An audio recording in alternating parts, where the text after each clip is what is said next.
Up next, we've got Dr. Martin Kirby giving a presentation on his research and his fellowship outcome. Martin is a senior lecturer at University of Southern Queensland School of Teacher Education and Early Childhood.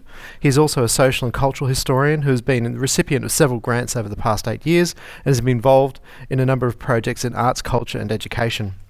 Inspired by author Samuel Hines, Martin's project, A War Imagined, Queensland and the Great War, investigates the nature of how Queenslanders imagined the years between 1914 and 1939 as expressed in letters, diaries, newspaper accounts and commemorative events, all things that libraries love collecting. As a result of his research, he hopes to gain a better understanding of what people were going through during this monumental event and how it was expressed in art and literature. Please welcome Martin to the stage. I'm always staggered by how much more impressive I sound in the written word than I often feel in person. But I taught at a boarding school for 12 years, and when people were a bit slow coming back from afternoon tea, I just had this vision of someone out there yelling seconds for anyone who wants them. And that normally means class never manages to start quite on time. But I'll get into it. I see I've probably got a little bit less than 15 minutes. Though my investigation obviously focused on the First World War, I'd like to begin with an explanation of how I approach the research. I'm one of those researchers who find researchers more interesting often than the research they're doing. I find their story as interesting as anything else. So I'll take you back to 2 weeks after the terrorist attacks on the US on 9/11. I was on a small hill overlooking the Pentagon a couple of weeks after the attacks, and if the building wasn't still quite smoking, obviously there was a very real sense both in the architecture and in the visible grief of the people that something traumatic had happened. It was nothing short of a cultural trauma that threatened the American sense of exceptionalism, that sense that they were safe, that they were a world away from the chaos and disruption. And it was a moment, not quite an epiphany, but I was conscious that there was grief. On the flight in, our flight attendants were visibly in shock still. And we arrived, we looked at the Pentagon, and in one of those strange twists, we were at Disneyland the next day. So there was quite that contrast. And on that day, George W. Bush had given word that the flags would be returned to full staff. So I was there at Disneyland, the happiest place on earth. I'm a big Disney fan, and that normally shocks people. And I often wonder whether it's because I'm too cool to be a Disney fan or not cool enough. And I lined up to see the flag raised, and it wasn't quite by the dawn's early light, but it was a moving moment, one of the most poignant moments of my life in the forecourt of Disneyland. And I even wavered about whether to open with this story because I thought, well, you can have your voice break in a conversation, but you can't be 6'2" and have a voice break in a conversation and still hold people's respect. And I thought about it, thought I'll go with it. And I remember there a Disney princess came out, blood red dress, sang America the Beautiful. Now, Kirby men don't cry. I can count the number of times I've cried on the fingers on one hand and still scratch my head. And I was there and thought, my God, I'm going to cry in the forecourt of Disney because she sang America the Beautiful. And whenever I hear that song, I even think, oh God, I'm going to tear up. And they sang that song amidst this crowd of fluttering American flags. They'd given us all a little flag. Someone did the USA, USA, USA chant, and it died because it was jingoistic. It didn't suit the moment as we were experiencing it. And she sang America the Beautiful, and people cheered and we wept, and then Disney went on. And I even picture it was cloudy. There was a darkness and a grimness to it. But it was a part of, I think, what Jay Winter wrote about that connection between people of many faiths and of none who come together to experience the nothingness and the loss of war. And I often have used that moment in history courses and history classes. I tell the story. It's become quite polished. I know when I told my wife I was beginning with this story, she said, that's great, you do that one so well. And I thought, well, God, how often have I told this story?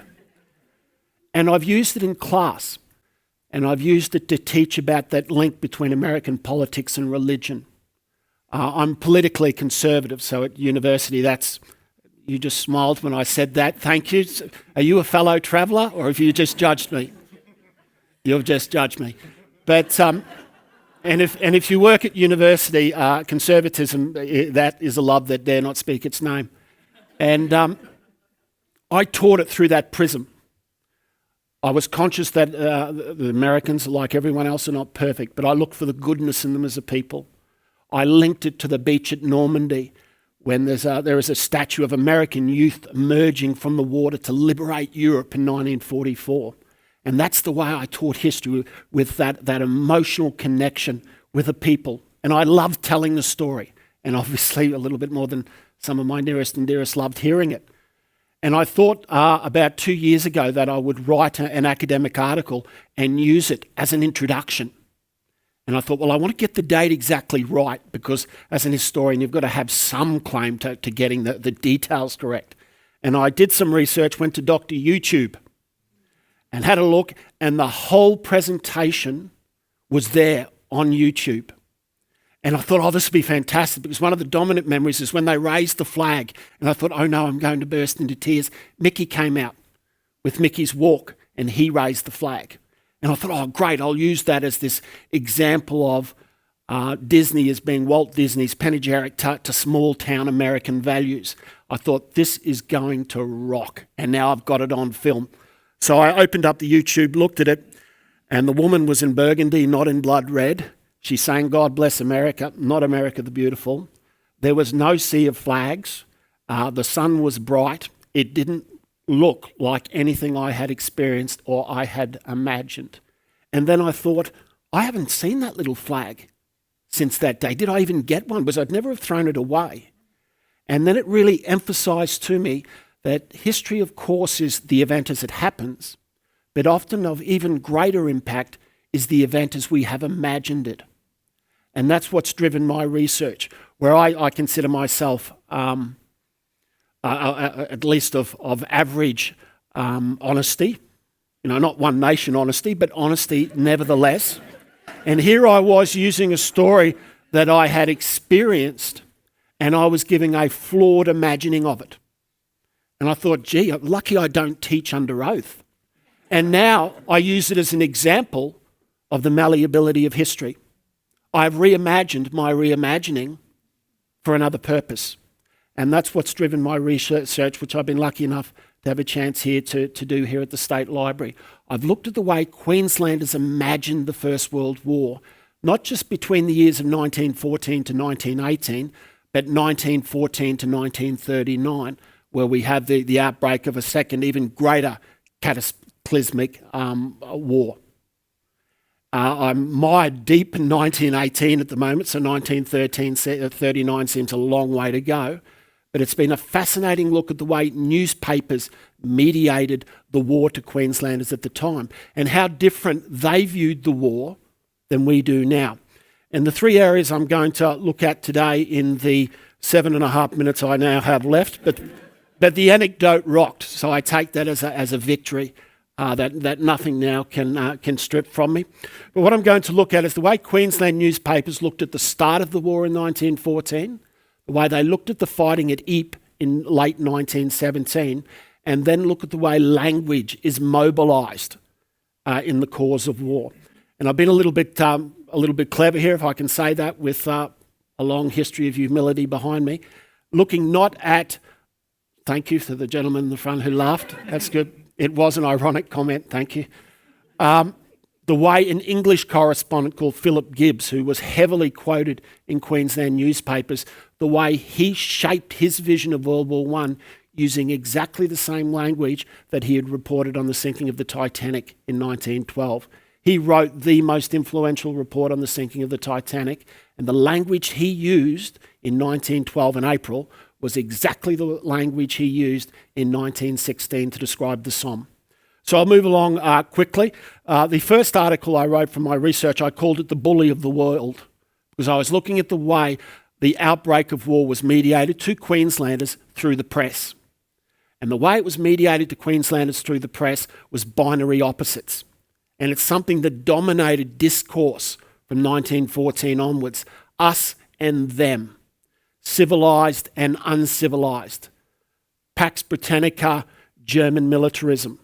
You're either for us or you're not. And the repercussions for Queensland society were incredible. We have this imagining of the war as this moment of unity, where we have that great unifying figure of the Australian soldier. But behind that, Queensland was the most divided society in Australia at the time. There was, of course, the conscription campaigns, but Queensland enjoyed its reputation for being the difficult cousin. That everything that was going on in Australia was exacerbated here in Queensland. We had the only Labor government, the only one that opposed conscription throughout the entire empire. Our Premier was an Irish Catholic and his wife was of German descent. His treasurer, his father had been born in Eastern Europe. There were a lot of things going on, and we were identified by every secret service organisation in Australia as the hotbed of disloyalty. So certainly Queensland, we marched to the beat very much of a different drum. So very quickly, when war broke out, the way we looked to understand the Germans was not only why they fought, but how they fought. Now, why they fought, they wanted war. The Queenslanders said the German Empire on its present basis and with its present aspirations is obnoxious to the peace of the Western world. Now, this contrasted, according to the Dolby Herald, to the British Empire, which always fought for the right.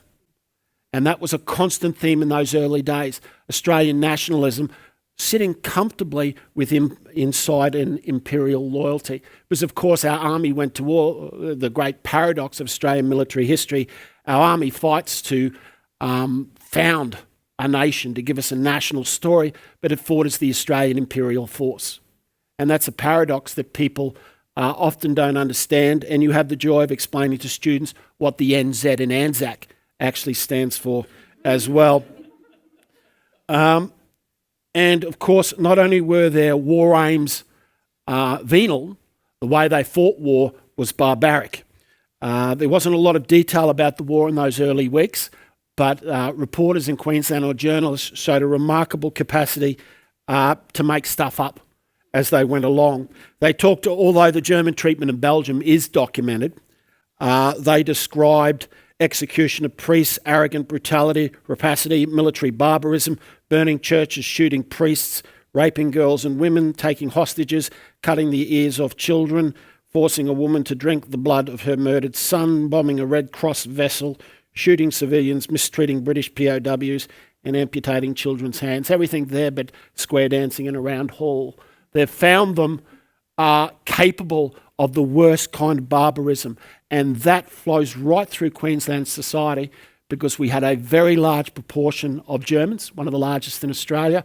We had a large Russian population as well, who they were our allies, but not necessarily our friends. So things like the Russian Revolution and the Irish uprising in 1916 reverberated here in Queensland far more strongly, or if not far more strongly, it was certainly had a certain edge to it in terms of what was going on in Queensland at the time. But if you read the newspapers of the time, there was little sense of that. Though we had a large German population, and there was a large minority German population, and there was significant anti-German feeling. We had 31% of people of German descent in Queensland, but we accounted for only 11% of the internments. So we were spread across a large area. That might have made it harder, but whether that's significant enough or not would be an interesting field of further research. Moving along quickly, I see I've got about 4.5 minutes left, and I've got 3 more jokes to get through before then. Ypres is an interesting case as well, because Ypres, late 1917, is part of it's the year in between as far as Australian military history is concerned. We have 1914, nothing really happened then because we weren't involved yet, really. 1915, we have the storming of the cliffs at Gallipoli. 1916, we have the introduction of the fighting on the Western Front at Fromelles and Pozieres, of course, so that's part of a military tradition. Then 1918, we have Villers-Bretonneux, Australian soldiers punching above their weight in that final 100 days of battle. But 1917 is a missing year in Australian military history. Charles Bean struggled to get a grip on it. He was overworked and he wasn't as emotionally invested in the fighting at Ypres as he was elsewhere. 20% of Australian battle deaths through history, if we leave out the frontier wars, if we talk from 1901 onwards, 20% of our battle deaths happened in that 1 year. And Frank Hurley's photographs of the battle at Ypres are the Western Front for us. It's a parody of the Flying Dutchman, that the Australian World War I soldiers on the Western Front struggle through that mud through eternity. It is the Western Front to us, but it's a year that has found no place in our imagining of the First World War. And that was very different at the time because people were well aware that the AIF had suffered 38,000 casualties between July and November 1917. But when that battle began, there was no sense that, oh, well, this is not important.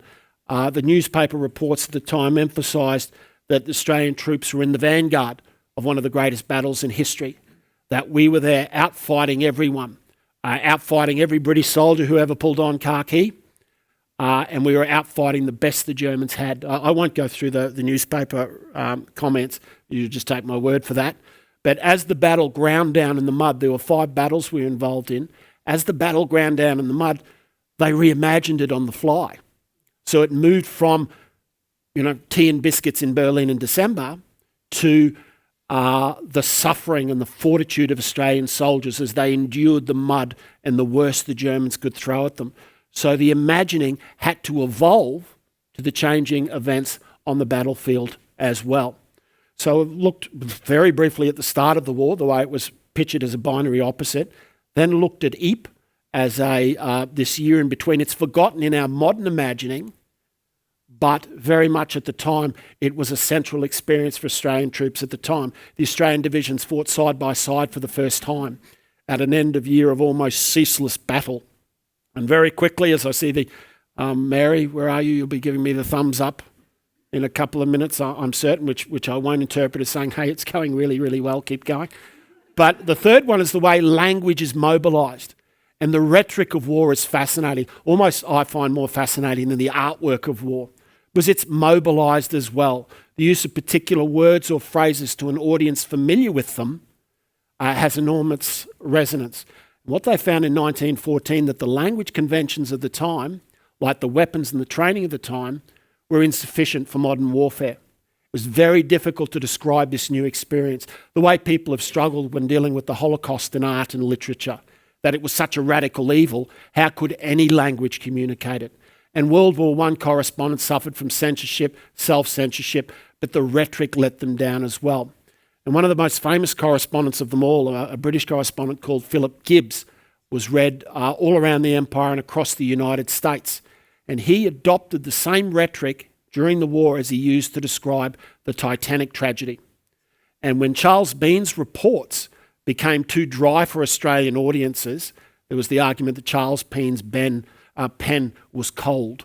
He was very much a mania for fact, although he was the great romanticist in terms of his presentation of the Australian soldier. He had this mania for facts, the little facts. Now, when he became, and when I tried to get some of Charles Bean's writing about Ypres, I was always looking at the Dalby Herald, or, see, I was born in Brisbane. I mean, where is Townsville? And I was looking at regional papers to get those reports, because in the major Brisbane ones, British correspondence reports were given more space. Now, when the Titanic sank in April, Gibbs wrote the deathless story of the Titanic. It's 40 pages long. He wrote it in England, and he wrote it in a couple of weeks, and it established the great convention of the Titanic tragedy, which is greater than the tragedy is the glory. The glory swamps tragedy all the time. So when he looks at the sinking, he'll say, isn't it wonderful that women are lifted out of the weakness of their sex and acted like men? But not just men, gentlemen. And even the poor people were so courageous. They were lifted out of their working class muck. He didn't write it like that, and acted like men of gentility. So people like Guggenheim, who went to his death in the uniform of his class in his tuxedo, is celebrated for heroism, but passive heroism. You can be heroic just by taking it well. You don't actually have to do anything. You just take it well. And then he talked about that death had been swamped by the glory. When he gets to the Somme in 1916, and his report on July 1st, 1916, began with these classic opening lines, very difficult to tell what's happened, but generally speaking, it's been a great day for England and France. And we know, of course, 60,000 casualties to the British Army in less than a day, 20,000 of them dead. So he looked at the endurance of the soldiers under shell fire and saw the same passivity, that same ability to take it and to take it well. And so any of you who, you get a chance if you go home and you Google Philip Gibbs, it's worth having a look at the deathless story of the Titanic to see the way that he mobilised language as a weapon of war. And it's not enough to say about whether the correspondents lied or didn't they. There were a whole range of pressures on them. And of course, self-censorship is the most corrosive of all the censorship regimes. So Mary, I think I'm almost done with time. Okay. I will point out I started 4 minutes late through no fault of my own. And there was your charming anecdote that burned another 30 seconds. But look, thank you very much. I've flown through 3 things. I've ended up looking at children's picture books as well, looking at the way war is mediated through them, through memorials, and I'm moving on to the ANZAC Memorial in the centre of Brisbane as the next target. So look, thank you very much and for laughing at the right spots, and all you Liberal voters, more power to us. But thank you very much to the State Library. Okay, thank you, Martin. Thank you so much. I think I should make this a habit now of just giving the vital statistics of every presenter now. Thank you to the 6'2", Dr. Martin Kirby. Our next speaker is probably in 5'6" in the old scale, in heels. I'd just like to introduce Deborah Terranova as our final speaker tonight, this afternoon. Deborah is a writer of contemporary and historical fiction. She specialises in fiction with a conscience, meaning fictional stories based on real events or set in a specific era. Deborah's project, Queensland Women and War, a multicultural perspective of the experiences of female civilians during World War II, endeavours to identify and collate experiences of Queensland women during the Second World War from a multicultural perspective, focusing on the experiences of women who were deemed to be enemy aliens under the National Security Act of 1939, and the impacts of their families and the communities in which they lived. So there's a small display of some material from the collection, which tells some of the story, which I think Deborah will fill you in on. So welcome, Deborah.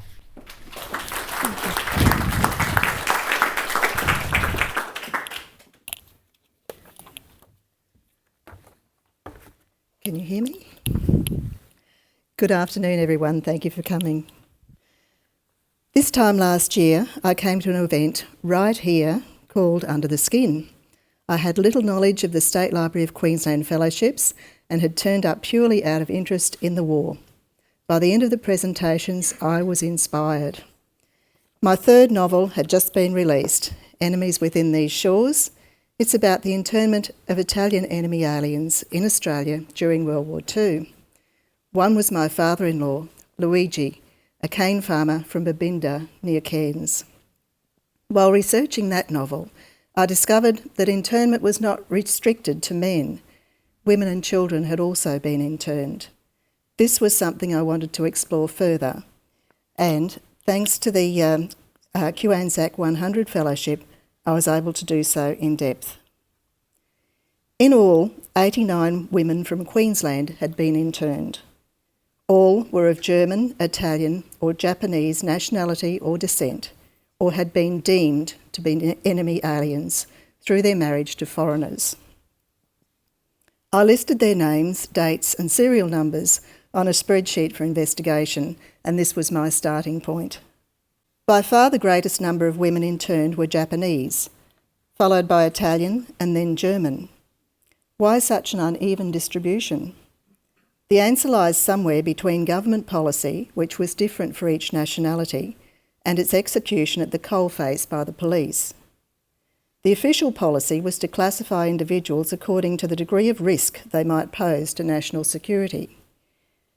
This was to avoid repeating the mistakes of the Great War, which had seen fairly indiscriminate internment of German enemy aliens in Australia. For governments, the detention of civilians was, and still is, costly. In practice, the police acted on tip-offs from so-called reliable sources and hearsay to get evidence. It turned out to be a good opportunity to get rid of troublesome neighbours and unwanted riffraff, as well as true patriots of the old country. Far North Queensland was where the majority of women internees were captured prior to internment. The sugar districts of Innisfail, Babinda, Tully, Ingham and the Burdekin were where most of the Italian men had started out as cane cutters. Many had been there for decades, had become naturalised, owned a farm and brought a wife out from Italy. Most of the Japanese women were living on Thursday Island, where their husbands were involved in the pearling industry. Some of the single women made a living from prostitution. The distribution of German women across the state was quite even. The women who were interned were taken from their homes, transported thousands of kilometres by train to northern Victoria and locked up in the family camp at Tatura. Where husbands had already been interned, most were in Loveday in South Australia, transfers were arranged so that the families could be together. Of the 89 women on my list, 32 were mothers who took their children into internment. A child was not interned unless his parents agreed. In some cases, children continued their education at boarding school rather than living in the internment camp. All told, there were 81 children from Queensland at Tatura. 9 babies were born while their mothers were interned there. There are 3 case studies that I'd like to present. The first one is the Ritter Anderson family of Murarrie. Elfrida Ritter was just 21 when her world turned upside down. She was living with her parents, Max and Alma, on their poultry farm at Murarrie. Max was a hard-working man and a loyal member of the German community. He was a steward for the German Club, which was predominantly a social club, but which had been infiltrated by the Nazi Party. Elfrida's older brother, Manfred, was a student of science at Queensland University and was involved in a student movement that was aligned with National Socialism. Her younger brother, Gordon, was still at school. Her boyfriend, Fred Anderson, was an Australian, a budding golf professional who was a snappy dresser and had a sports car. Days after war was declared, Elfrida and Fred became engaged. Soon afterwards, police began investigating the activities of her father, Max. The farmhouse was searched and a number of suspicious items were confiscated. Pillowcases embroidered with swastikas, photos of visitors holding the Nazi flag. It was enough evidence for Max to be arrested and interned. In July 1941, Elfrida and Fred Anderson got married. Due to the war, the wedding was a private affair. Apart from the happy couple, the only attendees were her mother Alma and the minister's sister, who acted as a witness. In October 1941, her brother Manfred was interned. As a young man, a naturalised British subject, he had been called up for compulsory military training, but he was discharged after 2 weeks due to his affinity towards Nazi Germany. Shortly afterwards, he went to the Burns Philp Agency and tried to purchase a one-way steamer ticket to Japan, apparently with the intention of making his way back to Germany to fight there. Elfrida's husband, Fred, was also called up for military training, and he had to live in the Chermside military camp. As war hotted up, he was promoted to corporal and was sent off to Victoria for officer training. Meanwhile, at Murarrie, police carried out several searches of the Ritter farmhouse. The mood was generally light-hearted. Alma made them coffee and cake. Elfrida was rather cheeky and outspoken and believed that she was immune from internment due to her citizenship through marriage. She playfully told the policeman that guns were buried beneath the chook pens and then watched on amused as they dug up the place. Of course they found nothing, but it was enough to ruffle their feathers. Soon after, the police came again. This time they had warrants to arrest Elfrida and her mother, Alma. Alma pleaded for 12-year-old Gordon to go with them. All 3 were sent to Tatura Camp 3 and placed in the German family compound. It was April 1942. Elfrida was 6 months pregnant. She wrote to Fred telling him of her predicament. There was nothing he could do. His army unit was leaving for Townsville. From there he was sent to New Guinea, where he fought in the Battle of Milne Bay. Elfrida's baby, who was named Peter, was born on the 9th of July 1942 at the internment camp hospital at Tatura. While in New Guinea, Fred contracted malaria and had to be medically evacuated. For treatment, they took him to Redbank, west of Brisbane. Desperate to sort out the mess his family was in, he pleaded for a discharge from the army. His wish was granted. However, as soon as he walked out the gate, the police were waiting to arrest him. At Tatura, the family was reunited. Fred met his son, 14 months old, for the first time. On a personal note, researching this story led me to a second cousin on my mother's side. Yvonne and I had not met before. She is the official historian of the Australian branch of the Fishley family and a published author. Peter Anderson, the baby born to Elfrida in Tatura, is her husband. Thanks to you both for providing the human touch to Elfrida's story and helping to fill in the gaps. I turn now to the de Blasi Barbera family of Innisfail. Pardon my voice, by the way, I've caught something awful. Jenny de Blasi was the donor of these beautiful embroidered textiles here on display. So obviously the textiles. These were actually made in the Loveday internment camp by my father-in-law, and they would have been used as gifts when he came home. The textiles, though, were from the needlework of Jenny's nonna, her grandmother, Jennifer Barbera, née Esposito, and they were part of her trousseau. In fact, the one in the centre here with the initials on it was a birthing cloth that was made in Italy. It's all handmade, even the tassels. It was apparently used for the doctor to wipe his hands after the woman gave birth. I don't know whether it was ever used, but it's quite a pretty piece. The extended de Blasi family originated in Italy, but they had all been naturalised. They had cane farms in the Innisfail district. Jenny's mother, Enna de Blasi, who also operated the post office at Moresby. The men of the family had been interned early in the war, leaving the women to fend for themselves. From the police investigation files, it seems that somebody in the community was opposed to a woman of Italian origin running the post office during wartime. This was despite the fact that Enna, a member of the Moresby Progress Association, had helped the growing Moresby community get its own post office in 1935 and had agreed to take on the role of postmistress in the absence of any other contenders. Enna was interned in April 1942. Jenny, just 3 years old, and her 8-year-old sister went with their mother. For the children, life at Tatura was fun. There was freedom to roam about the compounds and other youngsters to play with.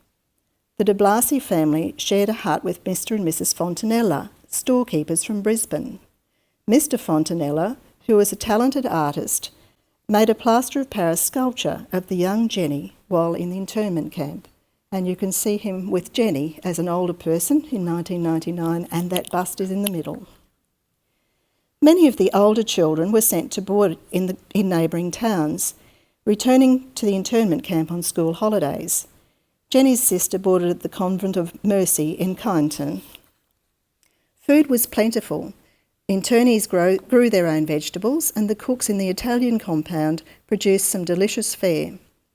Jenny has recorded her mother's favourite anecdote about life in Tatura. It's called La Caccia dei Conigli, the Great Rabbit Hunt. Word got around that the plains outside were teeming with rabbits. The Germans got permission to go hunting. They returned with a long pole slung between them, burdened with catch. Obviously pleased with themselves, they paraded past our compound on the way to their own. Of course, the Italians' mouths began watering at the very thought of luscious rabbit sauce with their pasta. They asked the guide if they could go hunting too. Permission granted, a few nights later, the rabbiting party set out, armed with small batons. Copying the tactics of the Germans, they found a burrow and silently formed a circle around it. The tension was too much for Salvatore. He called out to his mate Francesco, standing on the other side, to join him over here. Enrico shouted at him to shut up, or he would alert the rabbits.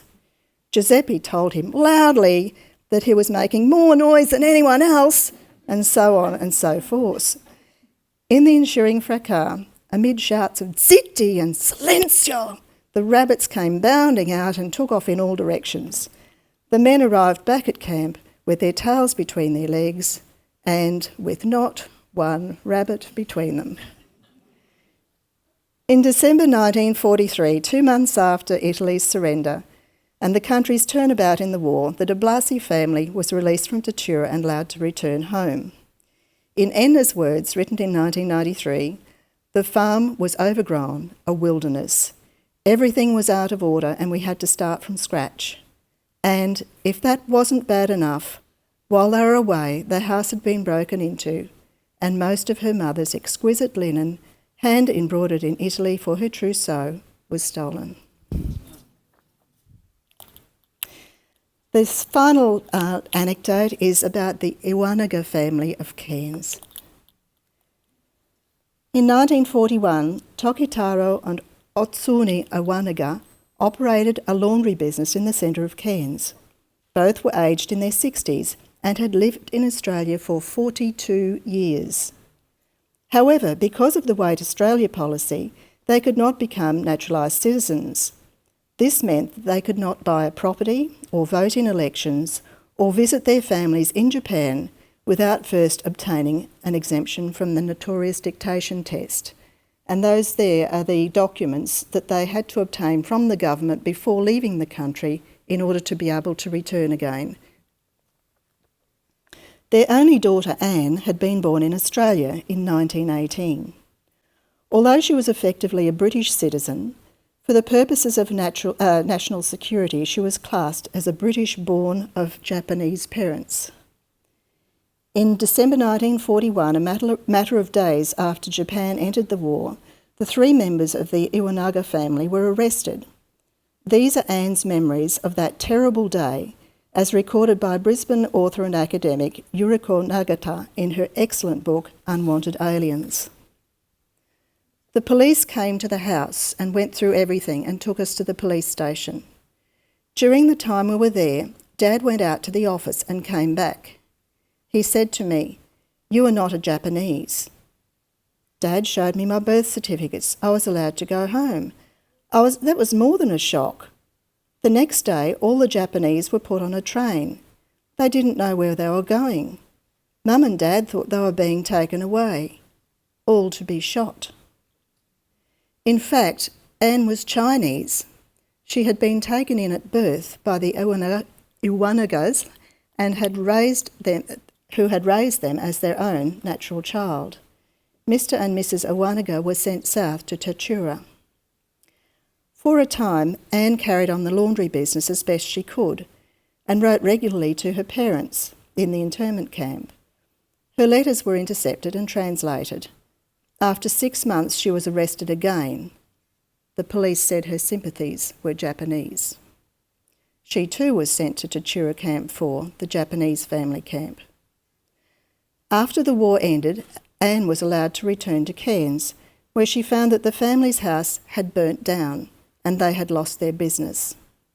Her parents, however, were not released from detention. Instead, they were deported to Japan. For many years, Anne sent food parcels to her parents in Japan and worked hard to arrange their return. In 1953, they were allowed back in. By then, they were in their mid-70s. While the main focus of my research was on internment, I was also on the lookout for interesting stories about British Australian women, and there are plenty to find. While the men were overseas, women kept Australia going. They became nurses, farmers, truck drivers, machinery operators, munitions workers, tram conductors, publicans, graziers, surveillance operators, and parachute packers, and the list goes on. What I discovered is that women of the 1940s and women of today are not so very different. All have similar hopes, fears, desires, joys, ambitions, heartaches and triumphs. Under pressure, they are inventive, caring, courageous, inquiring and strong. Keeping alive the memories of the 1940s women are their diaries, letters, photographs and memoirs. These things are precious. If you are a custodian of any such items, I ask that you consider now how to preserve them for future generations. That's all for me, but could I also put in a little plug for my book, which was only released last year. If you would like to read it, it's available in the bookstore downstairs, and they're open until 6 tonight, and I would be delighted to sign it. Thank you. Thanks so much, Deborah. We'll just we'll have a quick Q&A, and then have you out the door slightly after time. But I think everyone will appreciate giving a bit of time for those stories to breathe. So, thank you. They're quite incredible stories. Did you want to talk about? It came through a little bit as well when Anastasia was saying how sad some of the stories are about that. You know, that emotional toll of like really going through the process with some of these people. Like that's quite a heart-rendering story. You know, with the family return to Japan. Did you want to talk about just how you dealt with it? Well, I suppose in practicing for this today, I was blubbering out loud when I was reading the story. But there are so many stories that really are. So much unfairness, I think, is the thing that has struck me the most. That there were a lot of arrests made, a lot of people who didn't need to be put away. Obviously, there were people who had strong feelings towards their old country because that's where they were born, that's where they still had their families.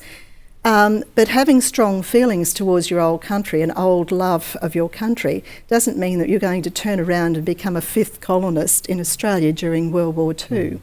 And I suppose it was just that blind, you know, that person is a German or that person is a Japanese leap.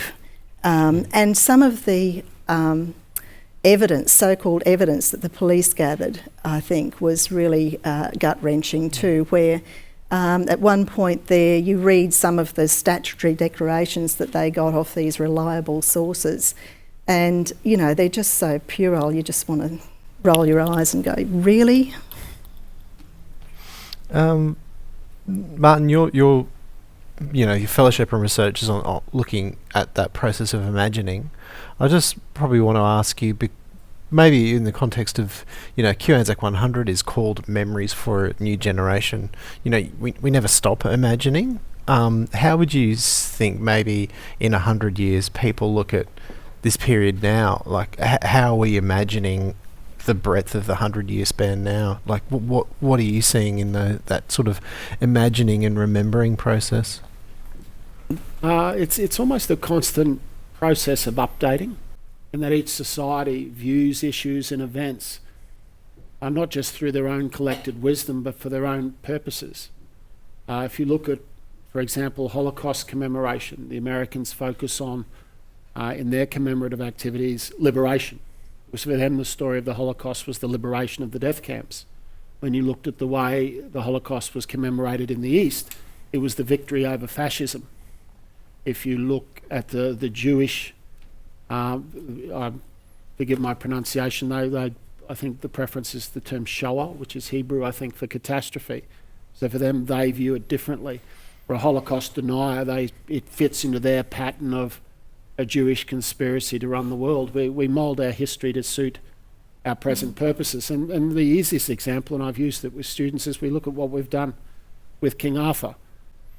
Camelot for Kennedy in the 60s. You look at recent Camelot movies where you have, it's virtually a critique of American imperialism. You look at 19th century, you know, that reinvigoration of Arthur mythology. It's about being an English gentleman and English chivalry. So in terms of predicting how we'll view history in 100 years' time, I'd probably be earning more money if I was able to do that. But I would say it will be a direct reflection of the needs and the obsessions of the culture that exists in 100 years' time, for better or for worse. I'll open up questions from the floor. Does anybody? Yep.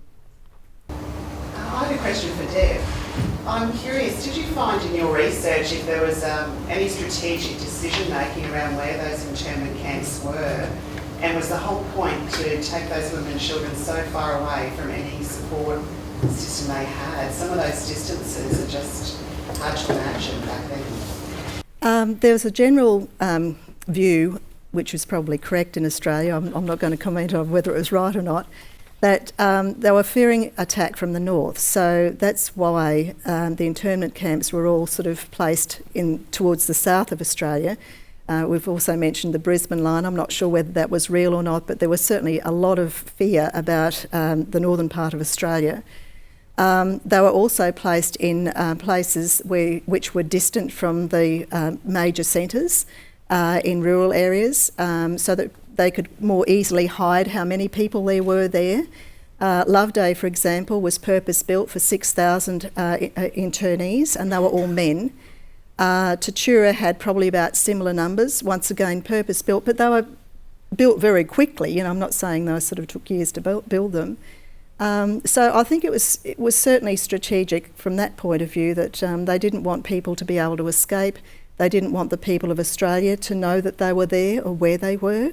And by the way, something that surprised me was we also took a large number of internees from Britain who were sent across by boat and were held in our internment camps, including quite a large contingent of Germans who went to the Great Britain to escape Nazi Germany, were sent to Australia, put in a German internment camp, only to later discover they were actually refugees. They were German Jews.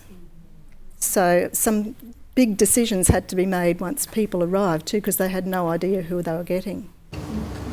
I have a question for Martin. You spoke about the reimagining and about the use of the word structure and probably the intent of the authors to tell the story in a certain way. But this wasn't only to do with literature, this was also to do with the way the photographs and the work of the war artists had been portrayed. There was considerable pressure on photographers to stage certain photos. Well, Hurley himself didn't need to be pressured to stage photographs. That was Hurley's shtick. And one of the costs to us culturally now is that the collection of Australian war art from World War One is not good. It's not a great collection of art the way, say, the British managed to collect with the modernists. They had younger painters who many of them had served, whereas ours tend to be records because Bean had that mania for detail. So yes, that's true. I mean, it wasn't just the words that were censored, it was the way the war was portrayed and understood. But it leaves us with a collection of war art with significant pieces that we all well know but aren't great artwork, in the same way that if you go to the Imperial War Museum, it's a far more impressive collection of work. And I've exhausted all I know about modern art in that answer, so please no follow-up questions from the floor. So wholly interpretive to the viewer, and perhaps in the choice of our favoured writers and critics, etc., that we have a preferred mode. We like reading certain journalists' work today, don't we? Oh, we really like what Philip Adams writes or whoever. You know No, I've never said that. You see my point, that people do have preferred modes themselves and they feel comfortable with that because perhaps that echoes their own sentiments or their own personal biases. Thank you. Any other questions? One for Martin. Can I just ask you, in the light of that Queensland was also uniquely placed to create the Anzac Day ceremony, one of the greatest protagonists or persons that actually pushed that for the whole of his life was Canon David John Garland, and that you're about to go see some of the works that he instigated, probably go out to Twong Cemetery with the Canon Garland Place and the Stone of Remembrance and Cross of Sacrifice in 24, which was Queensland's first national Anzac War Memorial. Do you have any sense that the narrative had to be there to actually generate the momentum that Queensland alone played in the role of creating Anzac Day and everything that flowed from it, from 25 April 1916 and into the World War II era? Well, I suppose for every action there's a reaction. So you've got that And Paul Fussell talked about that, the way we saw things in terms of binary opposites. So I suppose for disloyalty to exist, its binary opposite has to exist as well, or how do we tie our understanding of it? So I suppose in the same way that you have, some pretty significant industrial action, for instance, you have the Prime Minister, raiding the offices of the government printers to stop Hansard being distributed. So you've got that fervent going on. So suppose in that sense you have the imperial or the empire loyalists wanting their say as well, and it dominates the interwar commemoration of Anzac Day as well in Queensland, and the Anzac Memorial in the city is a perfect example. Is a balance of, it's not just the grieving, it's through the 20s and 30s there's a clear sign that in Queensland it was a celebration and a grieving, that you can't understand what was going on in those interwar years without understanding that those two existed side by side. As for the impetus for the particular ones associated with Garland, I haven't got there yet, so I've given a broad answer, which would, perhaps in 6 months' time I'll give a more precise one, and I won't waffle on at the end, hopefully trying to say something correct. Okay. We're slightly over time, but thank you for your patience. I'd just like to thank Deborah and Martin again for their contribution.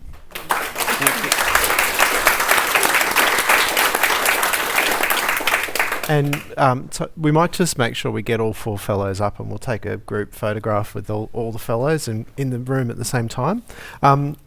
I just want to give one more plug to something coming up. If you're attached to an organisation, or if you're working in the collection sector in any way, we have coming up our Heritage Leaders Workshop, which is part of the Q ANZAC project and comes under that banner. It'll be a 2-day program on the 30th and the 31st of May. The information's on the State Library of Queensland website. So we have some quite significant speakers coming and talking about the projects, the memorial projects that people have undertaken, including Jenny Waldman, who led London's 1418 Now program. So if you've seen the Tower of the Tower of London and the Poppy project with all the porcelain, she was instrumental in that coming off. So it's going to be quite an interesting sort of 2-day program for those in the heritage industry and those working with collections. So if you are in any way interested in that, there's information on the State Library website. It's a similar thing of just register, and it's a 2-day full-day program. So that is something else to look forward to coming up. That's it. Thanks once again to all 4 of our fellows for their commitment and their verve and their energy and their insight. And thank you for your attendance. I think it's been a great afternoon. We have a visual record of this, so if one of your friends has missed it, there will be a recording that's available on the State Library website shortly as well. So thank you.